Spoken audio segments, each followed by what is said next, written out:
O programa Saber Direito desta semana é com o professor Márcio Moraes e o curso é sobre Direito Urbanístico. Tem dúvida sobre o assunto? Mande um e-mail para nós, saberdireito@stf.jus.br. Você também pode estudar pela internet, é só acessar o site www.tvjustiça.jus.br. Olá, sejam bem-vindos a mais um Saber Direito. Meu nome é Márcio Moraes, sou advogado, mestrando em Planejamento Territorial pela PUC Goiás, sou membro da Comissão de Direito Imobiliário e Urbanístico da OAB e professor de Estatuto da Cidade e Políticas Urbanas em curso de pós-graduação. Ao longo dessa semana, nós vamos discutir o direito urbanístico. O direito urbanístico, como nós falamos na aula passada, ele é um ramo do direito que visa e estuda a cidade como um conhecimento jurídico, como uma ciência e como uma técnica. Jurídico porque tem uns regramentos próprios em lei.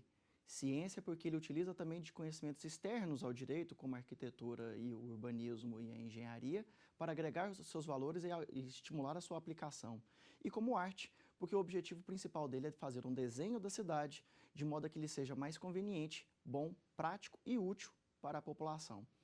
E passamos também um pouco sobre o Estatuto da Cidade, como que ele foi criado, as suas origens, a sua aplicação e como ele entregou poder para o município para poder, através de seus planos diretores, atuar no desenvolvimento da cidade para garantir a todos de um direito a uma cidade sustentável. Nesse ponto, nós iniciamos os estudos da segunda aula, do que vem a ser uma cidade sustentável. A sustentabilidade é uma palavra que está na moda, é uma palavra que está na boca da população, que é utilizada como bandeira para todos os tipos de empreendimento, todos os tipos de comércio, do que vem a ser a sustentabilidade. Entretanto, a sustentabilidade não é uma palavra tão fácil de ser definida. Não há um consenso prático do que seja sustentabilidade. Nós temos vários tipos de sustentabilidade. Nós temos sustentabilidade empresarial, que é quando uma empresa vai bem, ela é uma empresa sustentável. Nós temos a sustentabilidade urbana, nós temos a sustentabilidade ambiental e nós temos a sustentabilidade urbano-ambiental. Nós temos, então, vários preceitos do que vem a ser sustentabilidade. E é sobre esse tema que nós vamos tratar hoje, sobre a sustentabilidade urbana, os seus caminhos, desafios e regramentos no que pertine às cidades. A sustentabilidade, então, é o foco desta aula sobre o urbanismo. O que vem a ser, então, sustentabilidade? Pela Comissão Mundial do Meio Ambiente, sustentabilidade é aquilo que prevê o uso e consumo de bens e recursos naturais de modo a atender às necessidades presentes e futuras.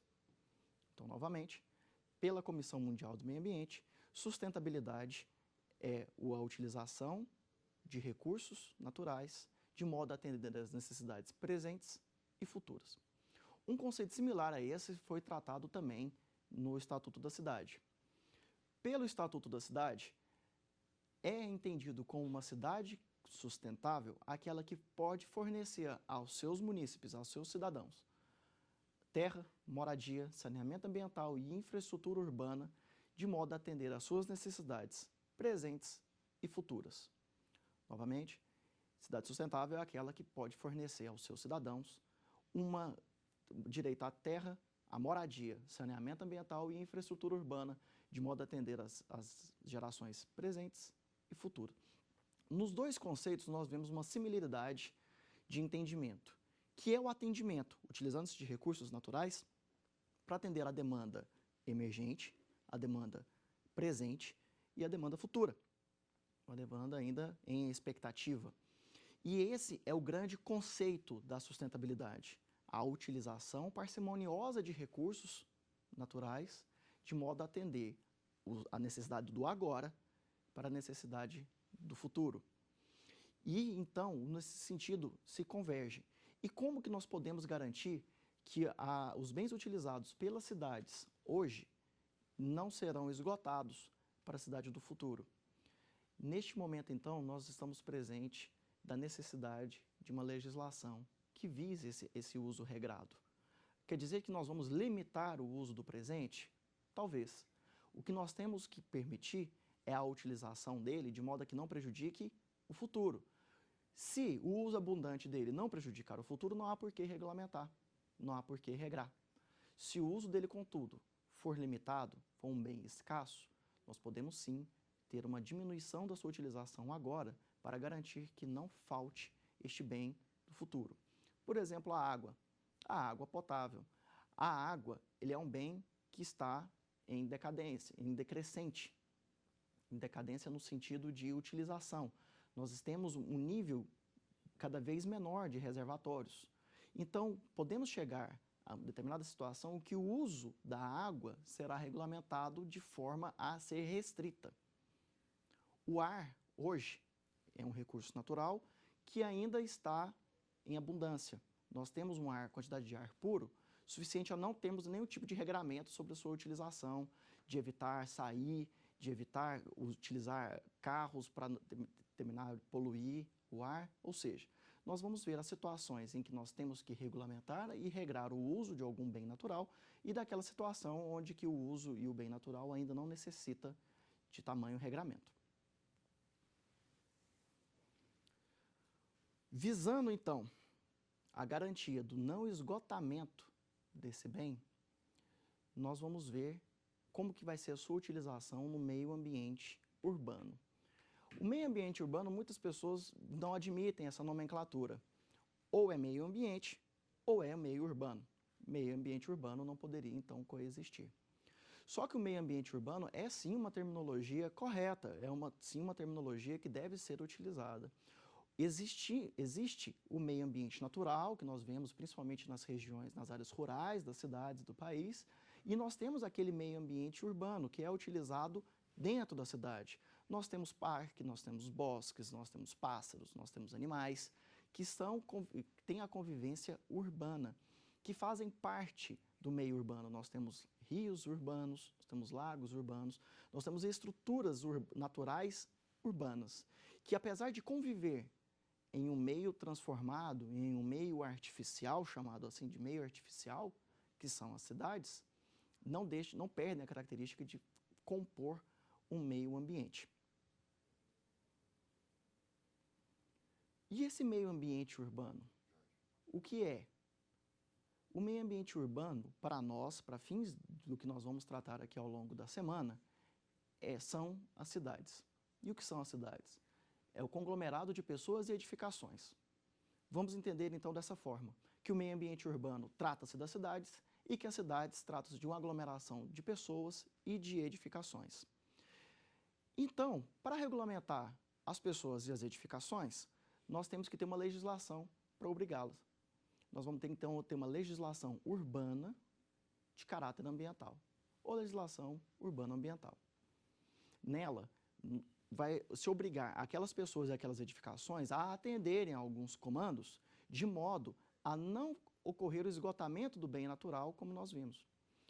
Nela vai se criar obrigações para as pessoas e para o potencial construtivo, para o poder de construção, a regulamentar o reabastecimento e o poder de autorregeneração que o meio ambiente tem de continuar produzindo os seus bens sem prejuízo de nenhuma e de nem outra.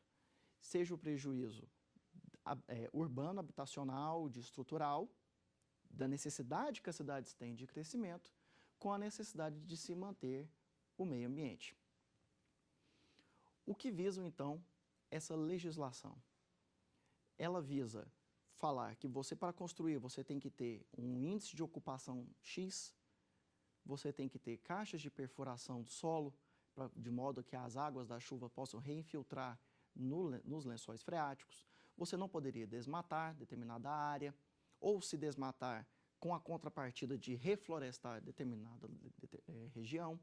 O objetivo de não utilização pura da água sem tratamento, a obrigação de tratamento dos esgotos que vão ser despejados no meio ambiente, de modo a não contaminar ou prejudicar o seu bem. Ou seja, essa legislação vai vir nesse sentido.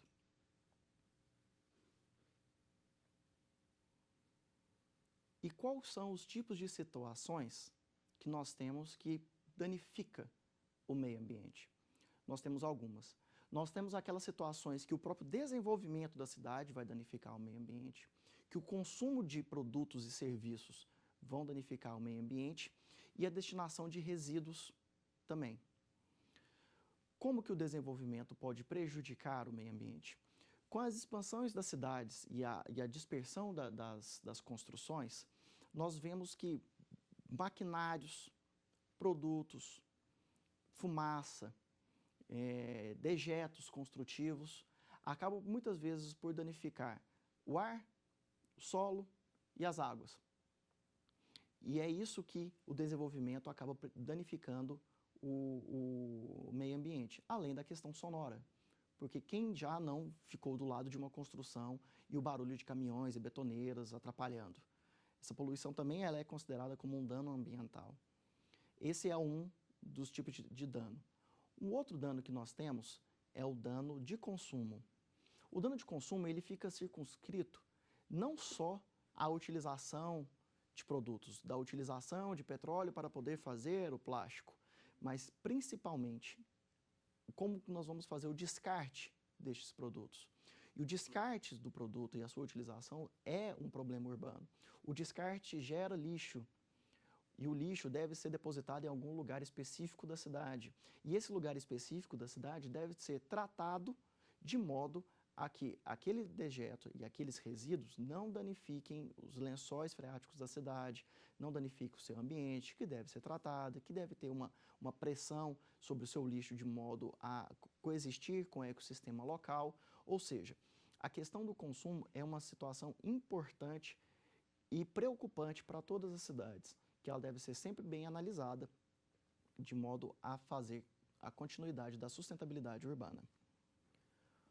O trânsito também é uma causa preocupante, muito preocupante, de dano ambiental.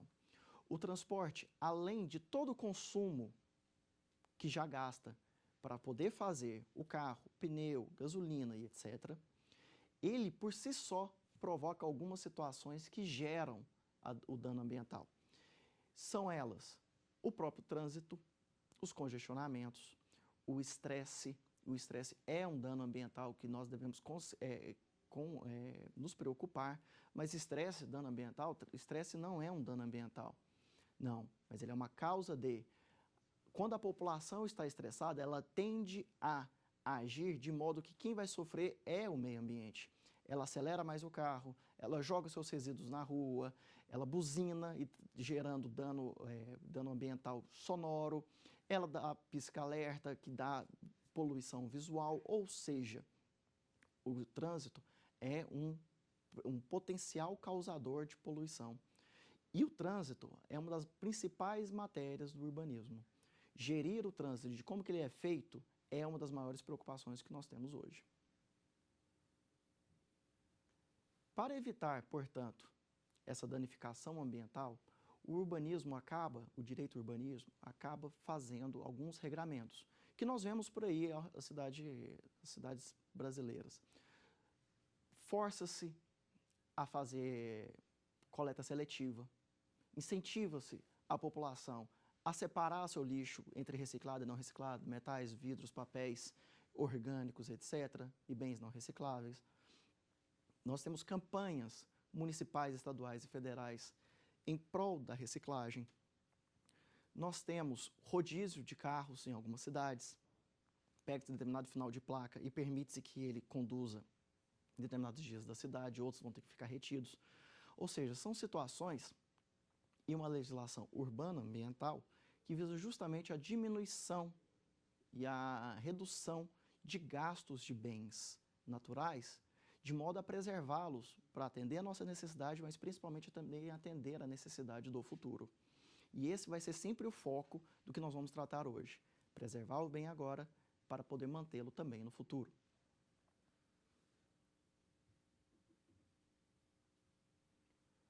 E como que o município pode também fazer em relação a cuidar disso? Através de vários mecanismos, seja a questão do rodízio, mas também da questão do licenciamento, o licenciamento ambiental de algumas atividades. E como nós estamos vendo, a cidade então aglomera todo o tipo de bens ambientais ou não. E sobre essa questão